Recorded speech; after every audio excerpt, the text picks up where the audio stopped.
Cardiac beedii akkamitti akka qopheessan laalla. Occupied beedii ilaallee turre. Cardiac beedii jechuun maali?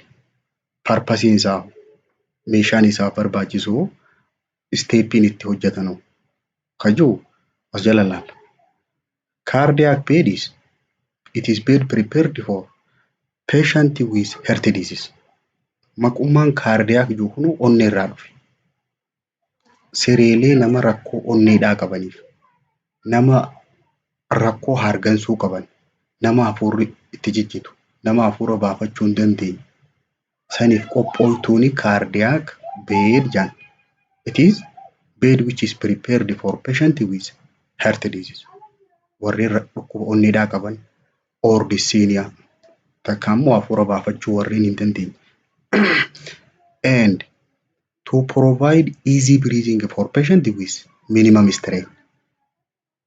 Namoota harganuu hin dandeenye kana salphaadhaatti akka isaan hafuura baafataniif, cinqiidhaan malee akka isaan hafuura baafataniif siree qophooytuuni cardiac bed jedhan.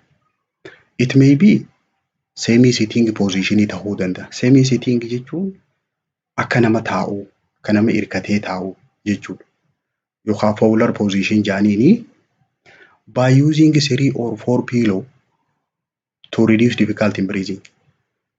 Makaddaa yookaan boraatii 3 hanga 4 mataa jala kaayuudhaan isa kana akka inni ol godhatu godhuudhaani semi-sitting jedhaniini. Takka fowler position jedhaniini. Siree bifa kanaan qophooytuutu cardiac bed jedhan.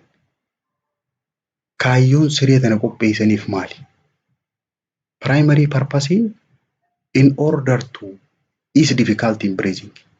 Namoota harganuu hin dandeenye, namoota harganuun itti ulfaatu irraa fooyyeessuudhaaf, irraa gad xiqqeessuudhaaf rakkachuu harganuu kana. To provide comfort and safety. Kan biraa itti tolchuudhaaf namoota rakkoo hargansuudhaatiif cinqamaa jiran kana yeroo mataa isaa san ol qabdeef salphatti hafuura baafachuu danda'a. Itti tola. Inni biraa seeftiidhaaf, nageenyummaadhaaf. Nageenyummaa peeshantii sanii. To relieve dyspnea. Namoota harganuu hin dandeenye nama hafuurri itti ciccitu irraa fooyyeessuudhaaf. And to prevent complication. Rakkoolee boodarra nama dhufuu dandeessu san hambisuudhaaf. Kanaaf cardiac bediin eenyuuf godhamtii?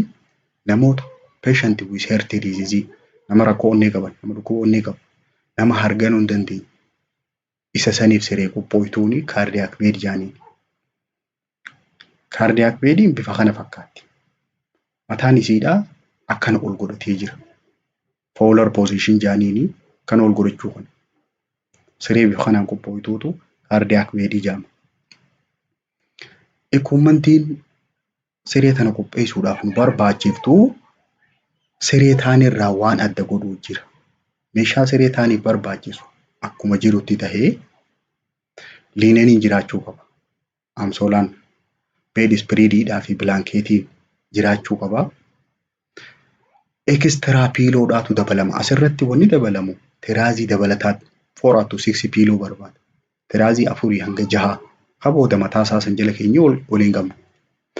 Inni biraa piiloo keesiidha. Kiisha makaddaadhaa. Cylinder with oxygen. Oksijiniin kan artifishaalii namatti kaayan sun silindariin isaa jiraachuu qaba. Maaliif namni kuni rakkoo hargansuudhaa waan qabuuf. Diroowshiitiidhaa fi raabarshiitiin akkuma siree kaaniitti dhufuu qaba. Footrest and baakrestii barbaada. Footrest jechuun waan miilaan itti hojjetu sani. Baakrestiin ammoo waan duudaan irra ciisu sani. Inni biraa overbed teebiliidha. Overbed teebil jechuun siree san cinatti minjaalli jiraachuu qaba. Kani irratti hirkatee taa'u yoo hirkachuu barbaade harkarra kaayatee overbed teebil jedhaniini. Siree tana akkamitti qopheessan? Procedure isaa jalqaba washuu handiidha. Harka kee dhiqachuu qabda. Egaa harka kee dhiqattee booda assemble necessary equipment. Meeshaalee si barbaachisu walitti qabattee carry to the bedside. Bakka siree sanitti dhiyeeffata. Place chair at the foot of bed. Miila siree bira kursii kaa'atta. Cheerii. Arrange linen on chair in order that it will be used. Akkaataa booda isa kana sireerra aftuunii tartiibaan kaa'achuu qabda meeshaa fidde kana. Turn mattress and arrange on bed. San booda firaasha garagalchiteeti sireerratti sirreessitee put on mattress cover if available. Yoo jiraate huccuu firaashaa ta'e irra afamtu sun irra afteetii kabar goota.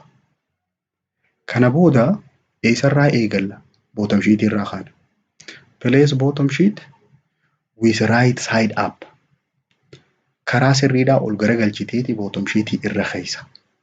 Fakkii irraa afuu eegaltu walakkaarraa. Center of sheet is on the center of bed. Walakkaa isa kanaa walakkaa sireerra keesseeti san booda wide them at the head of bed. San booda gara mataatti gara miilaatti bal'isuu eegalta. Bottom sheet yeroo firaasha kanarraa hafte tuck sheet under mattress at the head of bed in the mitral corner. Mataadhaan bakka mataa saniin firaasha jala dabarsitee san booda corner hiita. Remain one side of bed until you have completed.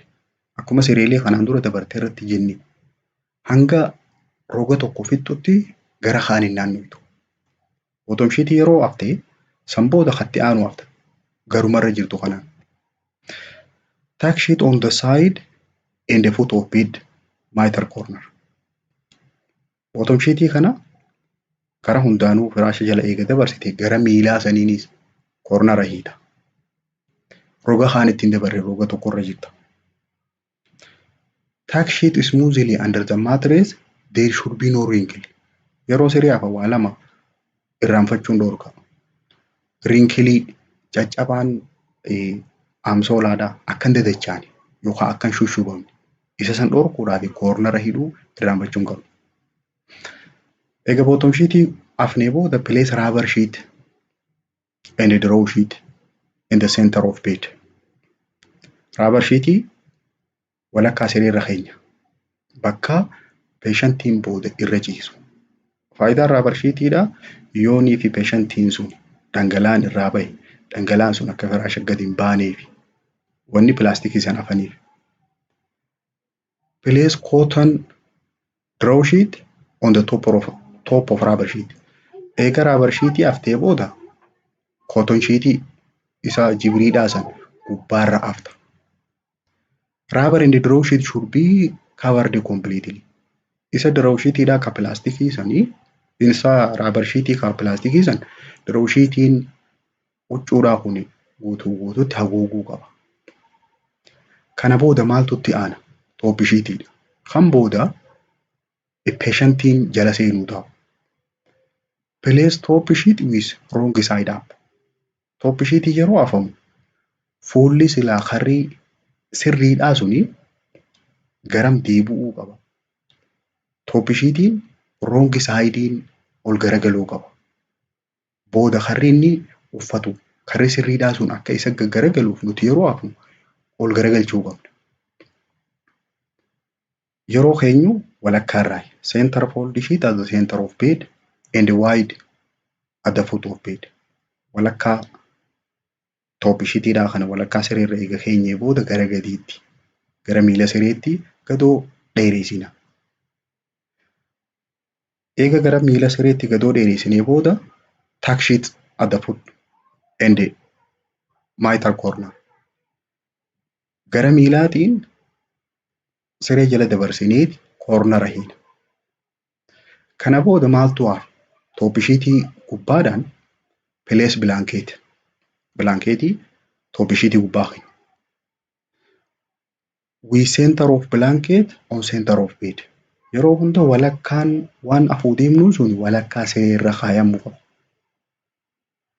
Tuck at the foot of bed in the mitral corner. Top sheetii irra gadoo harkifneeti miila sireedhaa jala firaasha jala dabarsinee san booda corner hiina. Fold top sheet over blanket. Top sheetii blanketii irra gaddachaafna gara oliitii. Kana booda maaltu nuu hafe? Bed spreadii gubbaa afuu hafe. Place bed spread with right side up. Akkuma sila karaa sirriidhaa san ol garagalchineetii bilaankeetii gubbaarraan hafna. Tuck at the foot of bed. Kana booda gara miilaatiin firaasha jala dabarsina. Koornara hiina. Cover top bedding. Guutumaa guututti waan kanaan dura hafne san haguuguu qaba inni kun. Kara kanaan finne. Go to other side of bed. Kana booda gara siree karaa kaanittichi dabarreeti. Fan fold top cover. San booda isa akka jalqaba wal dura hafneen dura sireerra gamasachi diriirsina. Bottom sheet irraa kaanii. Bottom sheet gara sachi harkifnee san booda rubber sheet, draw sheet. Isaan kana hunda yerooniif gara saniin achi diriirsinuusi siree jala dabruu qaba. Mitering corneriidhaa fi prevention of wrinkling barbaachisaadha. Caccabuun qabu sirriitti diriiruu qaba. Sirriitti waxxaramuu qaba. Continue with blanket and spread the same with opposite side. Waan gara kanaan hafte san hunda gara achi diriirsuu qabda. To see the bed is neat and smooth. Kana booda yeroo ilaaltu sireen suni qulqulluu diriirtuu tahuu qabdi. Kana booda position godhuu si hafe siree san. Put bed in semi-polar position by the rising head of bed. Mataa sireedhaa san ol kaasuudhaani positionii isaa semi-polarii gootu ol kaafta. Maal fayyadamta yeroo kana? If bed is gaached yoo waan ol kaasaniin qabdu taate gaachii waan mataa san oliin kaasan yoo qabaatte rise as the head of bed.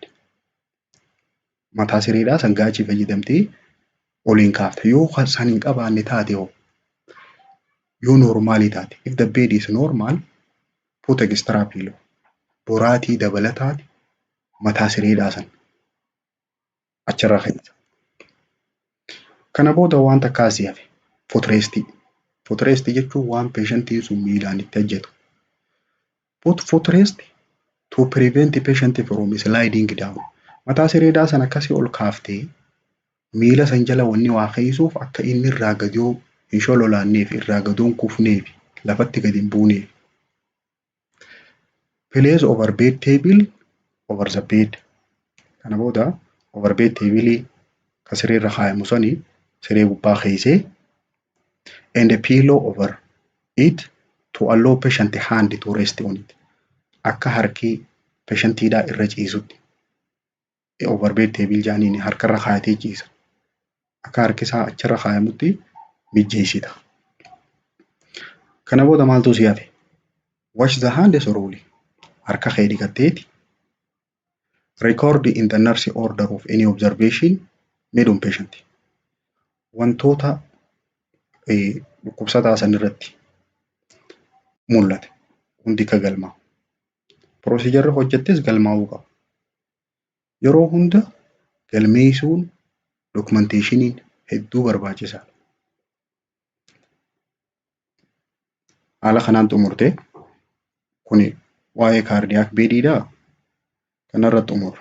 Procedure isaa ilaallee sagantaatti aanu anesthetic bed making irraa kaanee waliin ilaalla.